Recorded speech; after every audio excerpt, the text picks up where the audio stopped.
Sarah Camille Wilson, and I like to carry a lot of things on my bike. I grew up in a small town in North Carolina, and the first time I carried groceries home on my bike, I was in my early teens. I realized right away how much faster, more efficient, and way more fun biking was compared to pulling the groceries and my little brother home in his little red wagon. I don't have photos of any of that because it was the 90s, and for those of you who are around, we only took photographs on major holidays. So just picture it. Right around the same time, I read the memoir of a woman named Miep Gies, one of the people who hid and cared for Anne Frank's family during World War II. Incidental but integral to the story were the sturdy black Dutch bicycles that everyone used to do their errands. Looking back on it, I encountered this example of the usefulness, the utility, and the normalcy of carrying things by bike at exactly the right time, just as my own experiences were revealing the power and the potential of two-wheel transportation. Where I grew up, it wasn't normal at all to bike for transportation. Actually, it was super weird, and this is a small southern town, so people talk. But none of that was important compared to how perfectly it was the best solution for me and my family. For most of my childhood, my family had one car and one driver. There were lots of errands that needed to be run during the day when my dad was at work. Biking also allowed me to do things like go to the library or get to work after I got a job too. From an early age, I experienced the bicycle primarily as a tool of mobility and agency.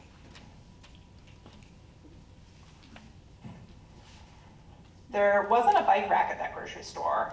There really wasn't a bike rack anywhere that I was biking, except for the library. So shout out to the Grand Public Library. Libraries always have bike racks.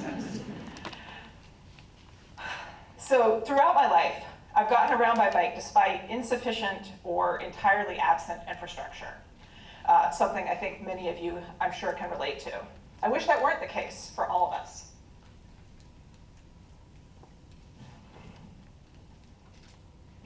Thanks to these formative experiences, I never bought into the idea that you need a 3,000-pound vehicle that seats 5 people so that you can carry a ham sandwich a mile across town.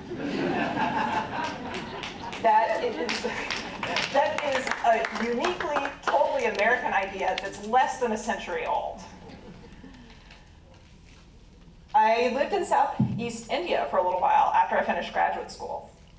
The very first thing I did when I moved there, even before I found a place to live, was to buy a bike. Out of all of the places that I've lived and biked, India is where I have felt the safest and the most accepted as a cyclist. And that's true even though I never completely got used to the traffic patterns, and I had to mentally rehearse a right-hand turn as I approached every intersection for the entire time. But traffic in India, it moves at the speed of a bicycle, and bicycles are treated as traffic, just as much as motorcycles or the much less common car.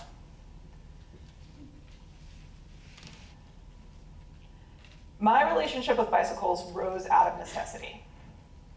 I think that's why I've always, very matter-of-factly, treated them as an absolutely equally valid option, much like the citizens of Holland or of India.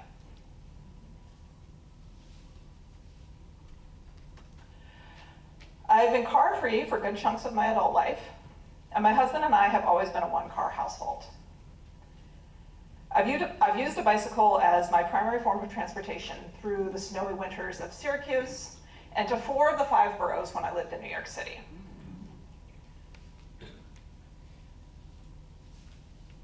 My passion for carrying things by bike is rooted in utility and practicality, but it's also about growing and maintaining resilience. As an educator, my philosophy is rooted in the idea that we can grow and understand our own capacity through doing hard things, by sitting or pedaling with discomfort. That's what I'm doing right now. Every approach we've taken is not just about getting where you're going in a literal geographical sense.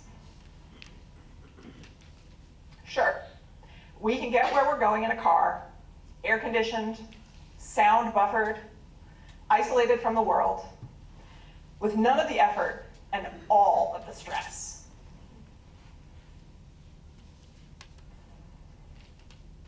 But what will we have learned about ourselves and our environment in that process? Instead, why not make the choice to engage with our bodies, with our capability, and with the world around us?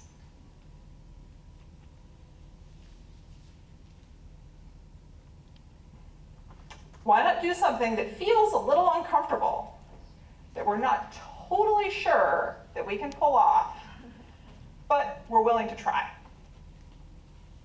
Why not choose to be fully, joyfully part of this world?